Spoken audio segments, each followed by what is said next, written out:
Mari kita lihat firman Tuhan yang terambil daripada Yakobus. Yakobus pasal 1 ayat 21 sampai 27. Yakobus pasal 1 ayat 21 sampai ayat 27. Firman Tuhan berkata demikian, "Tetapi hendaklah kamu menjadi pelaku firman dan bukan hanya pendengar saja, sebab jika tidak demikian, kamu menipu diri sendiri. Sebab jika seorang hanya mendengar firman saja dan tidak melakukannya, ia adalah seumpama seorang yang sedang mengamat-amati mukanya yang sebenarnya di depan cermin. Baru saja ia memandang dirinya, ia sudah pergi atau ia segera lupa bagaimana rupanya. Tetapi barang siapa meneliti hukum atau perintah Tuhan yang sempurna, yaitu hukum yang memerdekakan orang, dan ia bertekun di dalamnya, jadi bukan hanya mendengar untuk melupakannya, tetapi sungguh-sungguh melakukannya, ia akan berbahagia oleh perbuatannya." Saya boleh baca sampai di situ.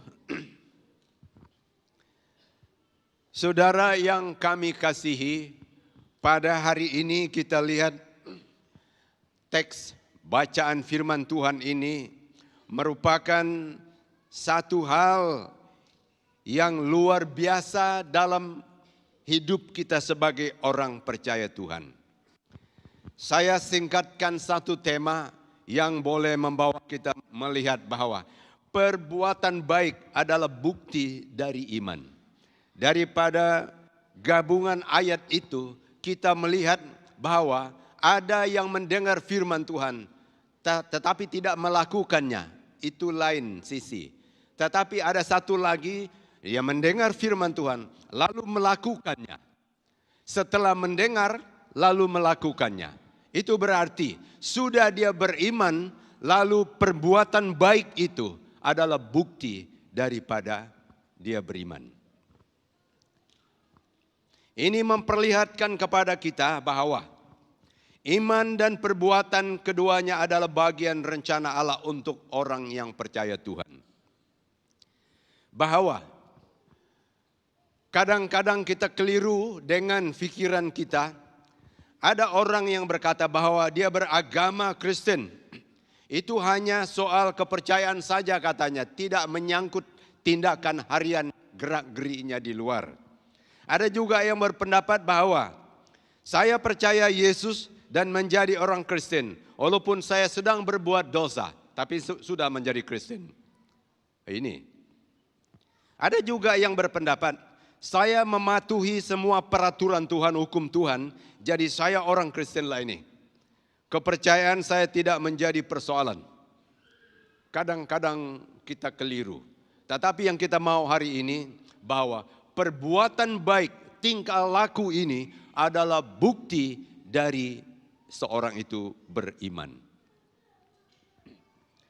Semua orang mau cari bukti. Benarkah dia orang yang seperti itu? Kadang-kadang kita susah dengan anak-anak kita. Tidak tahu siapa punya anak.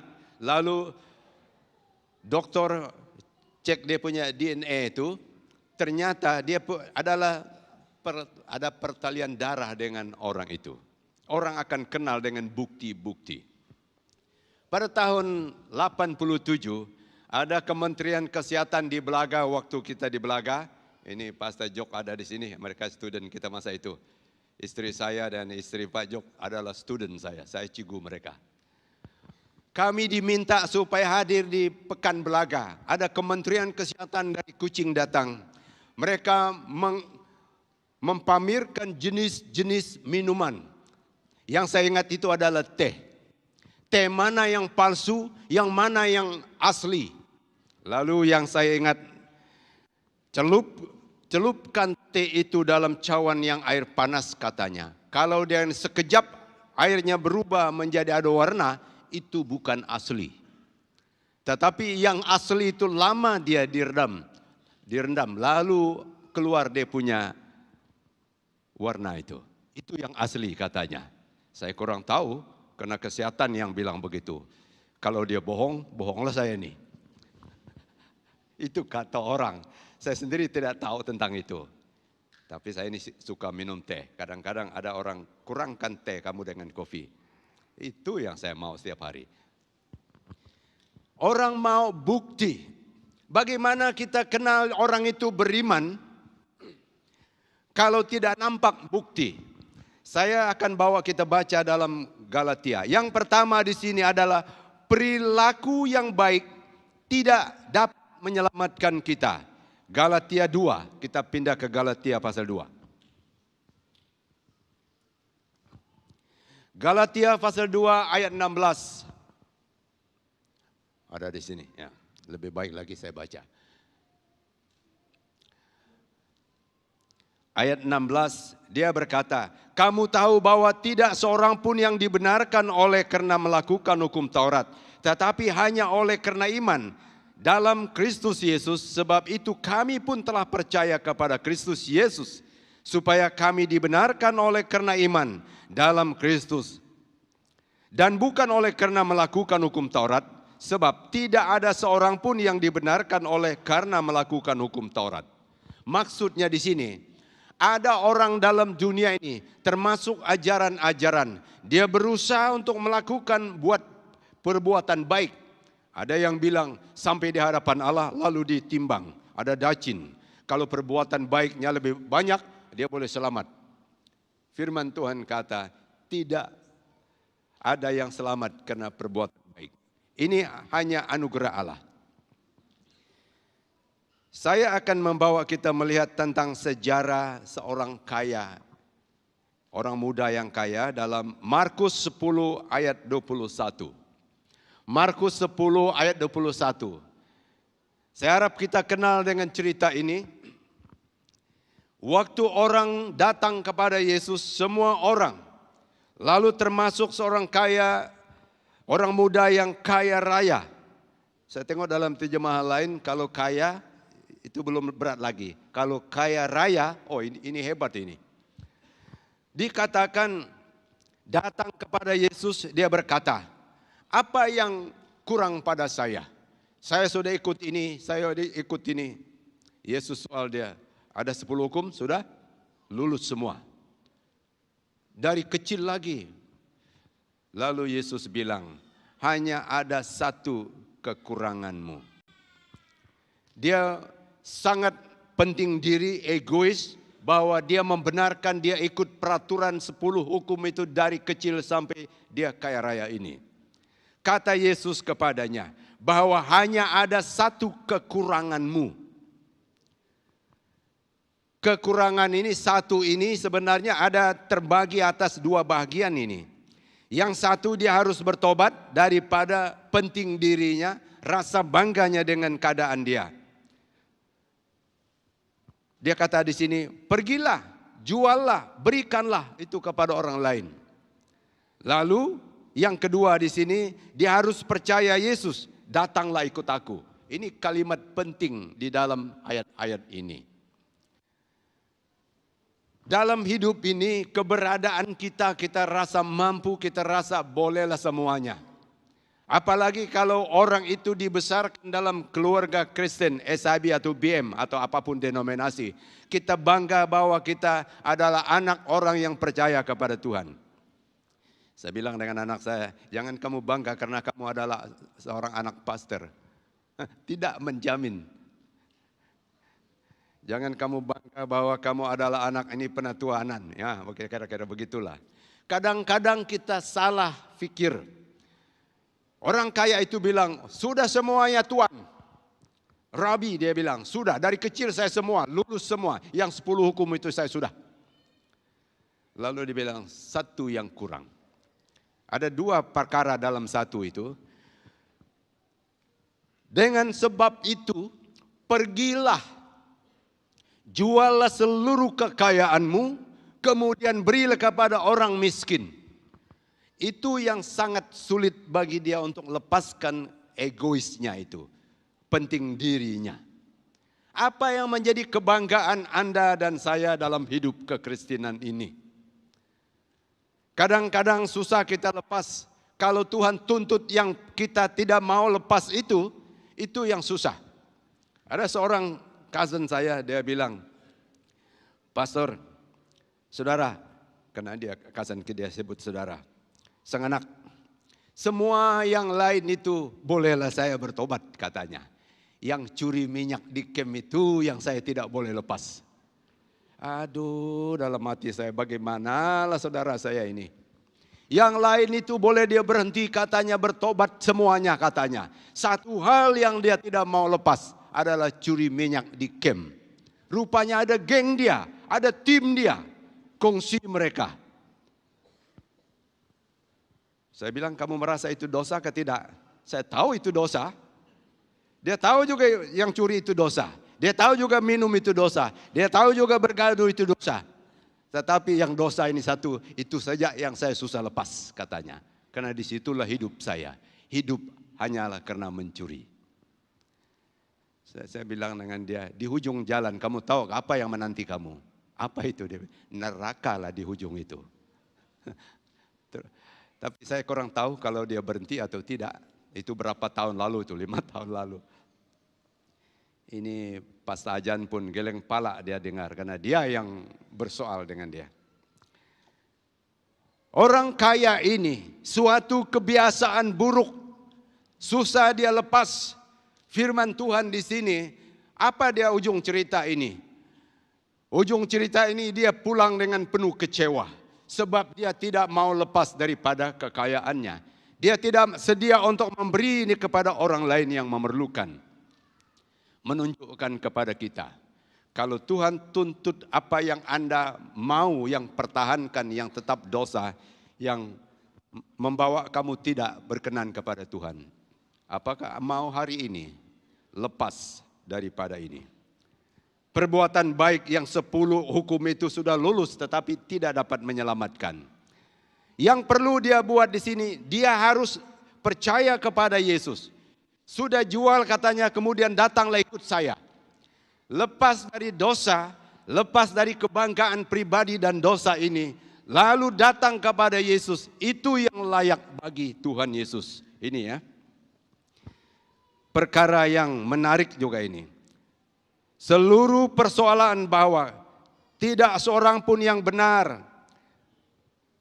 benar-benar sanggup mematuhi hukum Taurat. Kalau kita gagal dalam satu, semua yang lain itu gagal. Ini dia. Itu sebabnya Yakobus pasal 2 ayat 10 mengatakan, jika kita mematuhi seluruh hukum itu, tetapi mengabaikan satu bahagian daripadanya, kita bersalah terhadap seluruh senar yang kita mau lulus itu. Tapi kuncinya, meninggalkan kebiasaan buruk kita, lalu mengikuti Tuhan, itu dia. Sama ada kita ini sedia meninggalkan kebiasaan jahat kita atau tidak. Kalau tidak, kita tidak layak untuk mengikuti Tuhan.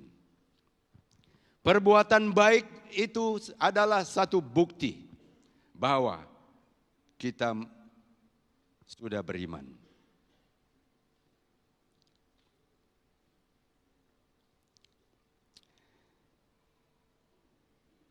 Saya ambil contoh, kalau orang baru kawin, ada banyak orang kawin minggu ini. Sebelum dia kawin ada sikap dia, sifat dia ada. Setelah dia kawin, sikap itu akan berubah sebab akan membuat penyesuaian dengan pasangannya. Tentu akan berubah. Ini menggambarkan kepada kita, kalau seorang itu menerima Yesus menjadi Tuhan dan Juru Selamatnya, maka roh itu yang akan membuat perubahan sikap gaya hidup dalam pribadi kita. Lalu kita melakukan perbuatan baik adalah hasil daripada apa yang telah Tuhan perbuat dalam diri kita. Ada orang pikir dia adalah orang yang beriman, tetapi tidak ada perubahan hidupnya. Itu bukan. Perkara yang kedua, Yesus Kristus menyelamatkan kita oleh iman. Dulu sudah berlaku di atas salib Golgota. Sekarang ini hanya dengan iman saja kita terima perbuatan pengorbanan itu. Galatia 2 ayat 20 saya baca demikian. Namun aku hidup, tetapi bukan lagi aku sendiri yang hidup, melainkan Kristus yang hidup di dalam aku. Dan hidupku yang kuhidupi sekarang di dalam daging atau tubuh ini adalah hidup oleh iman dalam Anak Allah yang telah mengasihi aku dan menyerahkan dirinya untuk aku. Perbuatan tidak menyelamatkan, perbuatan baik, tetapi anugerah Tuhan yang telah menyerahkan nyawanya dengan beriman kepada Dia, lalu Dia yang menyelamatkan kita. Kristus disalibkan untuk kita, lalu memikul hukuman kita sehingga dengan demikian Ia yang sempurna itu mengampuni kita yang tidak sempurna ini. Satu perbuatan yang lain sekali. Dia yang sempurna mengampuni kita, lalu membawa kita yang tidak sempurna ini menjadi orang yang benar. Kita harus disalibkan bersama dengan Dia. Apa artinya? Dengan berhenti berbuat segala dosa yang kita kenal dalam hidup kita. Apapun dosa kita, berhenti. Itu artinya disalib bersama Kristus. Saya teringat dengan satu teman dulu. Dia adalah seorang yang memang orang yang belajar silat. Kemudian dia bertobat, lalu mau menjadi hamba Tuhan. Sedang belajar, belum lagi menjadi pastor. Satu kali ada orang bergaduh, terlibatlah dia. Lalu dia turun, pasang dia punya bunga silat. Lalu tahu temannya bilang, apa kau terlibat macam itu? Sudahkah kamu bilang bertobat dulu? Ya sudah disalibkan, tetapi dia turun lagi dari salib katanya. Ini satu istilah yang lucu bagi saya. Sudah saya salibkan silat itu, bergaduh itu di atas salib. Tetapi waktu orang menyerang di sini, turunlah dia dari salib lagi katanya. Masih hidup dia. Saudara yang saya kasihi, kalau sifat lama kita serah kepada Tuhan, jangan biar dia hidup lagi. Saya pun teringat satu kali waktu di Belaga dulu. Kami dua ini supaya memelihara jemaat kita di Sekapan karena tidak ada gembala. Di Belaga, ujung minggu kami dua pergi. Ada seorang ibu meninggal, nenek. Ada rumah kecil, dapur mereka itu ada berapa papan untuk jalan. Pukul 7 pagi kami dua pergi. Ada seorang mengamuk. Wih, pegang parang dia. Saya tengok semua perempuan dan yang tua-tua di dalam bilik itu. Saya tengok ada dia pegang parang itu lewat dinding. Dalam hati saya, macam mana saya boleh pertahankan orang ini. Lalu saya pikir, karena saya juga belajar silat dulu.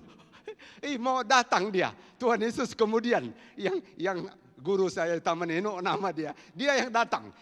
Dalam hati saya terjang ini dinding. Lalu saya terjun, saya gunting pinggang dengan dua kaki saya, pegang parang itu, jatuhlah kami dua. Orang lain akan tolong. Sebelum saya berbuat demikian, ada seorang pemuda, nama dia Laju. Ngam juga nama dia. Langsung tangkap parang itu. Dalam hati saya, tidak Tuhan mau yang Taman Eno itu turun dari salib. Aduh. Teman saya bilang, bukan Tuhan Yesus yang dulu turunkah katanya. Tidak, saya bilang, kecemasan. Masuk roh-roh yang dulu itu. Macam mana mau tolak parang itu. Semua saya pikir dalam sekelip mata. Buka baju. Maksudnya di sini adalah seluruh sikap lama kita disalibkan. Kita beriman bahwa Yesus yang menyelamatkan kita. Nah sekarang kita melakukan perbuatan baik itu adalah hasil atau bukti bahwa Anda dan saya benar-benar beriman.